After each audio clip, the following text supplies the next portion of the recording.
அன்பார்ந்த முருக பக்தர்களுக்கு வணக்கம். இதை முந்தைய காணொலியில் நான் கடைசியாக அந்த டென்ட்டில் இருந்து முருகர் கோயில் போகிற விஷயத்தை பற்றி பதிவு பண்ணியிருப்பேன்.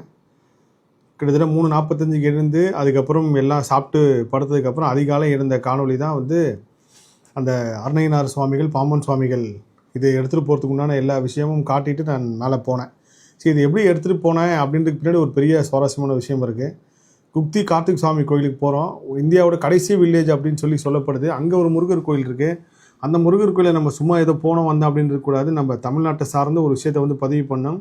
அது அடுத்த 100 வருஷம் ஆனாலும் அந்த இடத்துல இருக்கணும் அப்படின்னு சொல்லி தியானத்தில் உத்தரவு கேட்கும்போது கிடைச்ச ஒரு விஷயம் தான் அருணகிரிநாதர் பெருமான் சிலையை கொண்டு போய் அங்கே வைக்கணும் அப்படின்னு சொல்லி ஒரு உத்தரவு. ஆனால் அருணகிரிநாதர் சிலை நான் பார்த்த வரைக்கும் ஒரு மாதிரி அந்த காகிதத்தால் செய்யப்பட்ட சிலையோ இல்லை ஒரு சில மெட்டீரியலால் செய்யப்பட்ட சிலை தான் எல்லா இடத்துலையுமே இருக்க தவிர அங்கே அந்த குளிர் பிரதேசத்தில் வைக்கக்கூடிய அளவுக்கு எங்கேயுமே இல்லை.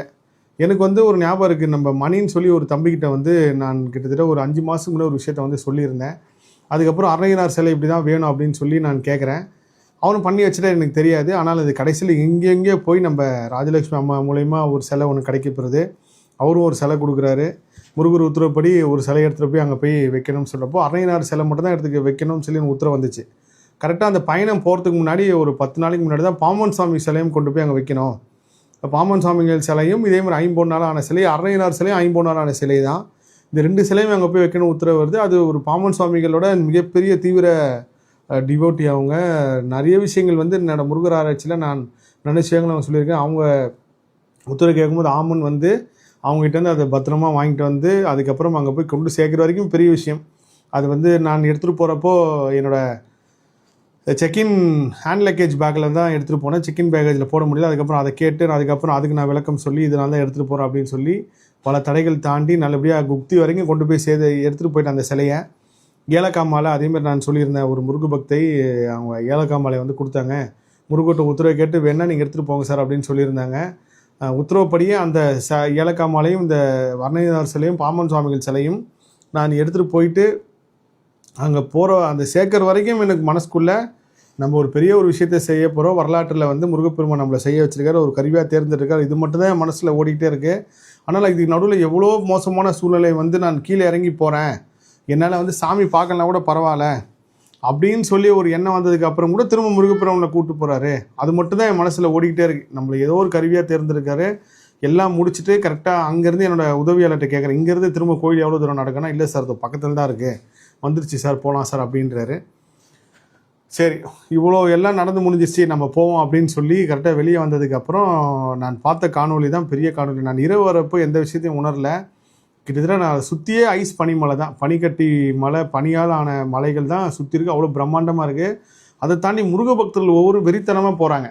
நம்ம பழனியில் பார்த்துருப்போம், காவடி எடுத்துகிட்டு வரவங்க, வேல் கூத்திட்டு வரவங்க எல்லாம் கோயிலுக்கு கொஞ்சம் தூரம் முன்னாடி வரைக்கும் ஒரு நார்மலாக வருவாங்க. கோயில் கிட்ட வர வர அவங்க பக்தி உணர்வில் கத்திட்டு போகணும். அந்த மாதிரி ஜெய் கார்த்திகேயான்னு சொல்லி கேலங் பஜீர் அப்படின்னு சொல்லி பயங்கர ஒரு சத்தத்தோட ஒரு உணர்வு மிகுதியில் பக்தியின் உச்சத்துக்கே எல்லாம் கத்திக்கிட்டு போகிறாங்க. நான் அதை பார்த்துக்கிட்டே போகிறேன். மேலே கோவில்கிட்ட போனால் ஒரு 3000 பேர் 4000 பேர் நிற்கிறாங்க, மலையை சுற்றி கோவிலை சுற்றி எல்லாமே. இதில் நான் முன்பு சொன்னது போல் இந்த சிவப்பு தொப்பி அணிந்தவங்க எல்லாம் அந்த காட்டின்னு சொல்லி கேட்குறாங்க. நிறைய பேர் என்னையே கேட்டு போனாங்க, நீங்கள் காட்டி சமூகமானு சொன்னாங்க. இல்லைங்க, நான் தமிழ்நாட்டில் தான் வந்திருக்கேன், நாங்கள் தனித்துவமாக தெரியும் எல்லா இடத்துலையும். ஒரு கட்டத்துக்கு மேலே போலீஸ் ஒரு சில விஷயங்களை அனுமதிக்கலை. போலீஸும் கிட்டத்தட்ட இந்த மாதிரி ஒரு நிகழ்வுக்கு முன்கூட்டியே அவங்க பயணமாக நடைப்பயணமாக அங்கே தங்குறாங்க. வீடியோ காணொலி எதுவும் பதிவு செய்ய வேணான்னு சொல்கிறாங்க. அதை மீறி நான் தான் ஒரு காணொலிகள்னு சொல்லி போகிறப்போ அங்கே ஒருத்தருக்கு சாமி பயங்கரமாக அது கத்தி அதுக்கப்புறம் ஆஃப் பண்ணி வச்சுட்டோம். அதுக்கப்புறம் நாங்கள் சொல்கிற இடத்துல மட்டும் நீங்கள் அனுமதியை வாங்கி வீடியோ எடுங்கன்றனால நிறைய விஷயங்கள் நான் பதிவு செய்யலை. உட்காந்துட்ருக்கோம். என்னோட மனசில் என்ன ஆனாலும் நம்ம 12 மணிக்கு கீழே இறங்கிடணும். எந்த சூழ்நிலையாக இருந்தாலும், எவ்வளோ கூட்டமாக இருந்தாலும், நம்ம சாமி பார்க்குறோமோ இல்லையோ, இவ்வளோ கூட்டத்தில் நம்ம எப்படி போகிறதுன்னு தெரியாது. ஆனால் முருகப்பெருமான் உத்தரவுப்படி நம்ம ஏலக்காய் மாலை இது எல்லாமே நான் அந்த கடையில் எந்த இடத்துல நைட்டு தங்கினனோ அங்கே போய் சேர்த்தணும். ப்ளஸ் வடப்பள்ளியாண்ட ஒரு படம் வேறு எடுத்துகிட்டு போகிறேன். அந்த 2 படமும் என்கிட்ட ஒரு பெரிய அதிசயம். அது நான் விரிவாக நேர்காணலில் சொல்கிறேன். அந்த 2 படத்தில் ஒரு படம் நான் தங்கியிருந்த அந்த கடையில் அந்த அம்மா கிட்ட கொடுத்துட்டேன். காரணம் இவங்க ரொம்ப நம்மளை அன்பாக பார்த்துக்கிட்டாங்க. அவங்ககிட்ட வடப்பள்ளியாண்டோட புகழ் பெருமையெல்லாம் சொல்லி அவர் எப்படி போட்டோன்னு சொன்னால், அவங்களுக்கு நம்ம முருகர் தான் இங்கே கார்த்திக் சுவாமியாக இருக்கார், கார்த்திக் சுவாமியாக இருக்கிற முருகர் தான் அங்கே வடப்பள்ளி ஆண்டவராக இருக்காருன்னு சொல்லி உணர்ந்து அவங்க அந்த படத்தை வாங்கி பூஜை ரூமில் வச்சுட்டாங்க. அதை வச்சு உடனே கும்பிட்டு விளக்கெல்லாம் ஏற்றுனாங்க. அது ஒரு பெரிய ஆச்சரியமாக இருந்துச்சு. அதுக்கப்புறம்